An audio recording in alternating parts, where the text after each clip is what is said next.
मंगलम भगवान विष्णु मंगलम गरुड़ध्वज मंगलम पुंडरीकाक्षौ मंगलाय तनोहरि मंगलम भगवान शंभो मंगलम वृषभध्वज मंगलम त्र्यंबको देवो मंगलाय तनोहर मंगलम भगवती रेवा मंगलम मंगलप्रदा मंगलम शैलस्य कन्या मंगलाय तनोसरि नर्मदापुरं सुविख्यातं रेवाया दक्षिणे तटे सेवाश्रमे सुराजिता देवी नर्मदायै नमो नमः। बोलिए उमापति महादेव की जय। आदरणीय बंधुओं, विगत दिवस गोस्वामी इतिहास परिचय शीर्षक से हमने आपको एक आलेख प्रस्तुत किया, उसकी अनुकूल प्रतिक्रिया प्राप्त हुई। आज फिर हम गोस्वामी इतिहास परिचय, जो छोटी सी पुस्तिका है गोस्वामी इतिहास परिचय नाम से, उससे एक ऋषि परंपरा नाम का जो लेख दिया इसमें, वह मैं पढ़कर सुना रहा हूँ। आपकी प्रतिक्रिया और आप क्या सोचते हैं और कहाँ गलत है कहाँ सही है, थोड़ा सा विद्वज्जनों से निवेदन है कि मेरा मार्गदर्शन करें, क्योंकि एक ज्ञान अथाह है, इसका कोई थाह नहीं है। और मानव का स्वभाव कहा गया कि मानव तो गलतियों का पुतला है, तो इसलिए आप क्षमा करते हुए और इधर ध्यान देंगे और बताइए कि मेरा श्रम कहाँ तक सार्थक हुआ है। तो आज का आलेख है ऋषि परंपरा शीर्षक से। सन्यासी, यति, ऋषि और ब्राह्मण। फिर से सुनिए आप। सन्यासी, ऋषि, यति, ब्राह्मण, ये चारों शब्द परस्पर संबंधित एवं एक ही अर्थ के द्योतक हैं।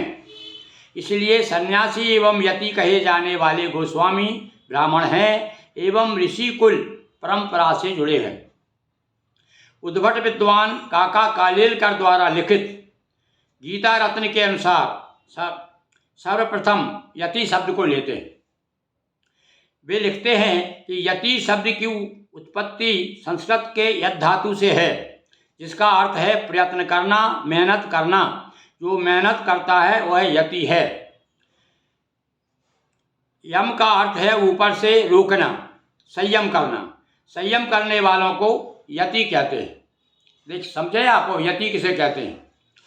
अब गीता के 5वें अध्याय में 26वें श्लोक में जो यति शब्द आया है, वहाँ यति का अर्थ संयमी, सन्यासी और जिसने अपने मन, वाणी और इंद्रियों को काबू में रखा है।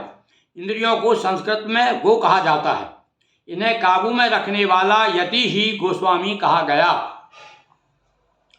इसी कृति के 78वें पृष्ठ पर ऋषि के विषय में लिखा है कि जो जाता है, ऋषि किसे कहते हैं समझिए जरा आप। जो जाता है, प्रगति करता है, ज्ञान ढूंढता है, पाता है, अज्ञान और दोषों का नाश करता है अथवा आत्मदर्शन करता है, वह ऋषि है।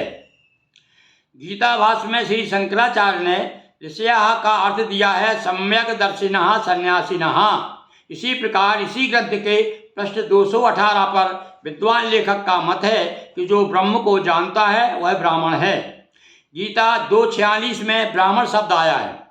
यहाँ शंकराचार्य ने उसका अर्थ सन्यासी किया है। भगवान शंकराचार्य ने, उन्होंने गीता भाष्य जो लिखा है उसमें ब्राह्मण को सन्यासी कहा गया है। उपरोक्त उदाहरण से भली भांति स्पष्ट है कि उपरोक्त चारों शब्दों का एक ही अर्थ है। मैंने इन चारों शब्दों को परस्पर संबंधित तथा एक ही अर्थ में लेने का कुछ प्रमाण और कुछ सबूत दिए हैं आपको। गीता रत्न के पृष्ठ 178 के अनुसार अब सुनिए ऋषि के बारे में। ऋषि ब्रह्मचारी भी थे और गृहस्थ आश्रमी भी थे। वे पुरोहित का काम भी करते थे।